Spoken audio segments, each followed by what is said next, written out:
구독자 여러분, 사랑합니다. 오늘의 주제는 Personal Financial Planning입니다. 네, 안녕하세요. 은퇴자금 마련부터 시작해서 자녀 학자금 준비, 또 갑자기 생길지 모르는 위험 관리까지.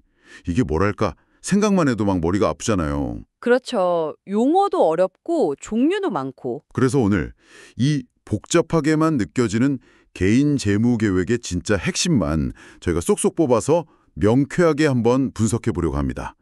여러분의 소중한 자산을 제대로 지키고 또 불려나가는 그 스마트한 첫걸음을 오늘 확실하게 내딛게 도와드릴게요. 좋습니다. 오늘 다룰 내용들이 사실 여러분의 재정적 미래 설계에 정말 필수적인 그런 도구들이거든요. 네, 어떤 것들이 있을까요? 일단 은퇴 준비에 거의 양대 산맥이죠. 401k 그리고 IRA. 이거 확실히 비교해 보고요. 401k랑 IRA 중요하죠. 그리고 또 자녀 교육비 마련하시는 분들 많으시잖아요. 네. 그래서 섹션 529 플랜하고 커버될 ESA 이것도 짚어볼 거고요. 교육자금 플랜이군요. 네, 거기에 기본적인 위험관리 개념하고 또 의외로 많이들 놓치시는 그 세후 실제 투자 수익률 ATRR이라고 하죠. 그 의미까지 오늘 확실하게 정리해드리겠습니다. 와, 좋습니다. 그럼 역시 가장 관심이 뜨거운 은퇴 계획부터 시작해 볼까요? 직장 다니시는 분들은 401k 이거 많이 들어보셨을 텐데 그 트래디셔널 방식하고 로스 방식 이게 항상 헷갈려요. 아, 맞아요. 이게 가장 많이 물어보시는 질문 중 하나예요. 네, 도대체 어떤 기준으로 선택해야 할지 좀 명쾌하게 설명해 주실 수 있을까요? 네, 중요한 질문인데요.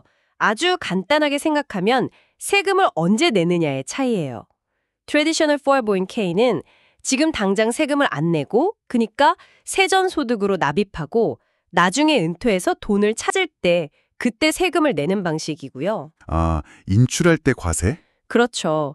반면에 Roth 401k는 지금 세금을 내고 즉 세후 소득으로 납입하는 대신에 나중에 은퇴해서 적격 인출을 할 때는 세금을 전혀 안 내는 방식이에요. 비과세죠. 그럼 뭘 선택해야 할까요? 그 핵심은 결국 미래의 내세율이 어떻게 될까? 이걸 예측하는 데 있어요. 만약에 내가 은퇴 후에 지금보다 소득이 적어서 세율이 낮을 것 같다. 그러면 지금 세금을 안 내는 트래디셔널 방식이 유리할 수 있고요. 그렇군요. 근데 반대로 나는 은퇴 후에도 소득이 꽤 있을 것 같고 어쩌면 지금보다 세율이 더 높을 수도 있겠다 싶으면 차라리 지금 세금을 내더라도 나중에 비과세 혜택을 받는 Roth 401k가 더 나을 수도 있는 거죠. 아하, 미래 세율 예측이 중요하군요. 네. 근데 사실 미래 예측은 어렵죠. 그래서 분산하는 것도 방법이고요. 아, 그리고 2023년 기준으로 개인 최대 납입 한도가 연 22,500달러고 50세 이상이시면 추가 납입도 가능합니다. 네, 그럼 직장이 없거나 아니면 401k 말고 추가로 더 은퇴 준비를 하고 싶다. 이러면 이제 IRA를 활용하는 거군요. 맞습니다. IRA, 즉 Individual Retirement Account. 이건 말 그대로 개인이 직접 가입하고 관리하는 은퇴 계좌예요. 이것도 트래디셔널이랑 로트가 있던데요. 401k랑은 또 다른 점이 있나요? 네, 구조는 비슷한데 중요한 차이점이 있어요. 특히 Roth IRA의 경우엔 가입할 수 있는 소득 수준에 제한이 있습니다. MAGIC, 즉 Modified Adjusted Gross Income 기준으로요. 아, 소득 제한이 있다. 네, 소득이 너무 높으면 가입하고 싶어도 못할 수가 있어요. 이게 Roth 401k에는 없는 제한이거든요. 그리고 또 하나, Roth IRA에서 비과세 혜택을 받으려면 보통 계좌를 처음 열고 나서 5년이 지나야 하고 또 만 59세 반이 넘어야 한다는 그런 조건들이 붙습니다. 5년경과 59.5세 기억해야겠네요. 네. 그리고 트래디셔널 IRA 같은 경우는 만 73세부터는 최소한 이만큼은 인출해야 한다. 이런 의무 인출 규정이 있어요. RMDs, Required Minimum Distributions라고 하죠. 아, RMDs, 강제 인출 같은 거네요. 그렇죠. 정부 입장에선 계속 세금 이연만 해줄 순 없으니까 이제 그만 세금 내면서 돈 찾아가라라는 거죠. 아, 그리고 장기적으로 세금 이연 혜택을 보면서 은퇴 자금을 마련하는 또 다른 옵션으로는 annuities, 연금 상품도 고려해 볼 수 있습니다. 네, 은퇴 준비만큼이나 또 중요한 게 자녀 교육자금 마련이잖아요. 섹션 529 플랜, 이거 가장 큰 장점, 매력이 뭔가요? 역시 세금 혜택이죠. 투자 수익에 대해서 세금이 계속 이연되다가 나중에 자녀의 적격 교육비, 그러니까 대학 학비 같은 걸로 쓰면 연방세는 물론이고 대부분의 주에서도 세금이 면제됩니다. 오, 비과세 혜택이 크군요. 네, 그리고 특히 주목할 만한 점이 증여세 연간 공제 한도가 있잖아요. 2023년 기준으로 17,000달러인데 이거에 최대 5년치, 그러니까 85,000달러까지 한 번에 납입할 수가 있어요. 와, 5년치를 한 번에요? 85,000달러면 꽤 큰 금액인데요. 그렇죠. 목돈이 있다면 이걸 활용해서 더 많은 금액을 더 오랫동안 세금 혜택을 받으면서 불려나갈 수 있는 아주 강력한 전략이 될 수 있습니다. 그렇군요. 그럼 커버될 ESA는 뭔가요? 이건 연간 납입 한도가 2,000달러로 훨씬 적던데요. 네, 커버될 ESA, Education Savings Account는 납입 한도는 훨씬 작죠. 연간 2,000달러니까요. 그리고 이것도 소득 제한이 있고요. 그럼 어떤 경우에 이게 더 유용할까요? 이건 사용할 수 있는 교육비의 범위가 좀 더 넓다는 장점이 있어요. 529 플랜이 주로 대학 같은 고등교육 자금에 초점이 맞춰져 있다면 ESA는 유치원부터 고등학교, 즉 K-12 과정의 사립학교 학비나 교재비 같은 데도 쓸 수 있거든요. 아, 초중고학비에도 쓸 수 있다. 네, 그래서 좀 더 유연하게 활용할 수 있죠. 다만 만 30세 이전에 사용하거나 다른 가족에게 넘겨줘야 한다는 점은 기억하셔야 합니다. 알겠습니다. 자, 이제 재무계획에서 절대 빼놓을 수 없는 부분이죠. 위험관리와 투자 이야기로 넘어가 보겠습니다. 위험관리 전략, 이러면 좀 막연하게 들리기도 하는데요. 네.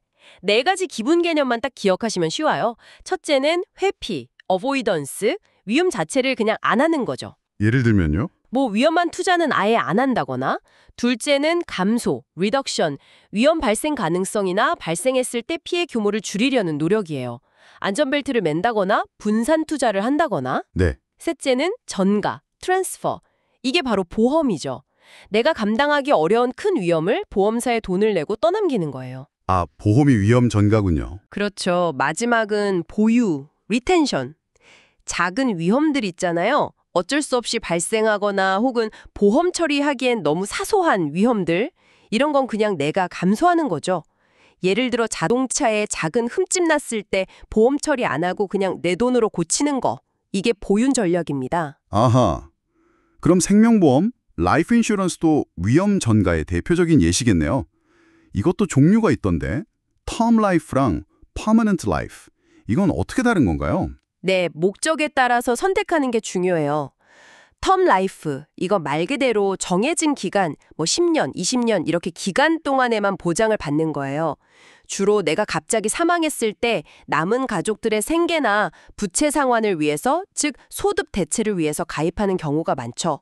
보험료가 상대적으로 저렴하고요. 기간제 보험이군요. 네, 반면에 퍼머넌트 라이프, 이건 종신보험이나 저축성 보험이라고도 하는데 이건 평생 보장이 되면서 동시에 계좌 안에 현금 가치, 캐시 밸류라는 게 쌓여요. 아, 돈이 쌓인다고요? 네, 그래서 나중에 이걸 대출받거나 인출해서 쓸 수도 있고 또 장기적으로는 상속 계획이나 노후 자금을 보충하는 등 더 다양한 목적으로 활용될 수가 있습니다. 보험료는 당연히 텀 라이프보다 비싸고요. 결국 내가 사망이라는 위험, mortality risk에 어떻게 대비할 것인가 그 목적에 맞게 선택하는 거죠. 그렇군요. 투자를 할 때는 또 단순 수익률만 보면 안 되고 HRR, 즉 세후 수익률을 꼭 봐야 한다고 강조하시던데요. 아, 네. 정말 중요합니다. After tax rate of return? 세금을 다 떼고 나서 진짜 내 주머니에 들어오는 수익률이 얼마냐는 거죠. 같은 10% 수익이라도 세금 때문에 달라질 수 그건요. 어떤 계좌에서 투자했는지 소득 수준은 어떤지에 따라 세금이 천차만별이거든요. 10% 수익률이라고 좋아했는데 세금 떼고 나니 실제로는 7%밖에 안 될 수도 있어요. 특히 일반 과세 대상 계좌에서 투자할 때는 이 ATRR을 반드시 따져봐야 현명한 결정을 내릴 수 있습니다. 세후 수익률, ATRR, 꼭 기억해야겠습니다. 자, 마지막으로 자산 이전 계획의 기초인데요. 흔히 프로베이트, 유언 검증 절차를 피하는 게 좋다고들 하잖아요. 왜 그런 건가요? 그리고 어떻게 피할 수 있죠? 아, 그 프로베이트 과정이요? 이게 법원을 통해서 고인의 유산을 정리하고 상속인들에게 분배하는 공식적인 절차인데 이게 단점이 꽤 있어요. 어떤 단점들이요? 일단 시간이 엄청 오래 걸릴 수 있고요. 몇 달은 기본이고 몇 년씩 걸리기도 해요. 그리고 변호사 비용이나 법원 수수료 같은 비용도 만만치 않게 들고요. 또 하나는 모든 과정이 법원 기록으로 남아서 공개된다는 점이에요. 누가 얼마를 상속받는지 같은 개인적인 정보가 다 드러나는 거죠. 아, 시간, 비용, 사생활 공개 문제군요. 그럼 어떻게 피하나요? 가장 대표적인 방법이 살아있을 때 신탁, 리빙 트러스트를 설정하는 거예요. 트러스트를 만들어두면 사망 시에 법원 개입 없이 지정된 신탁 관리자가 미리 정해진 대로 바로 자산을 분배할 수 있거든요. 프로베이트 절차를 완전히 건너뛸 수 있죠. 리빙 트러스트. 네, 그 외에도 은행 계좌에 POD, Payable on Debt 설정을 하거나 투자 계좌에 TOD, Transfer on Debt 설정을 해두면 사망 시 지정된 수익자에게 바로 이전됩니다. 이것도 프로베이트를 피하는 방법이고요. 아, POD, TOD. 네. 그리고 생명보험금이나 401k, IRA 같은 은퇴 계좌는 수익자를 명확하게 지정해 두는 것 자체가 프로베이트를 거치지 않게 하는 효과가 있고요. 또 부동산 같은 자산을 부부 공동명, 특히 조인트 테넌시 with right of survivorship 형태로 소유하고 있으면 한 명이 사망 시 자동으로 다른 공동 소유자에게 넘어가니까 이것도 프로베이트를 피할 수 있습니다. 와, 오늘 정말 개인 재무 계획의 핵심 개념들. 401k, IRA, 섹션 529, 프로베이트 회피 방법까지 정말 알기 쉽게 제대로 분석해 주셨네요. 이런 용어들이 이제 더 이상 막 낯설거나 어렵게만 느껴지진 않으실 것 같아요, 여러분. 네, 이게 단순히 어떤 금융상품 설명서 같은 게 아니고요.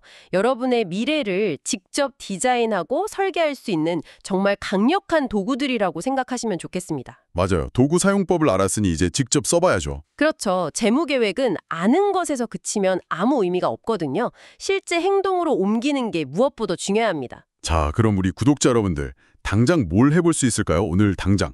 여러분의 401k 계좌나 IRA 계좌 있으시면 한번 로그인해서 내 투자 현황이 어떤지 점검해보세요. 네, 그거 좋네요.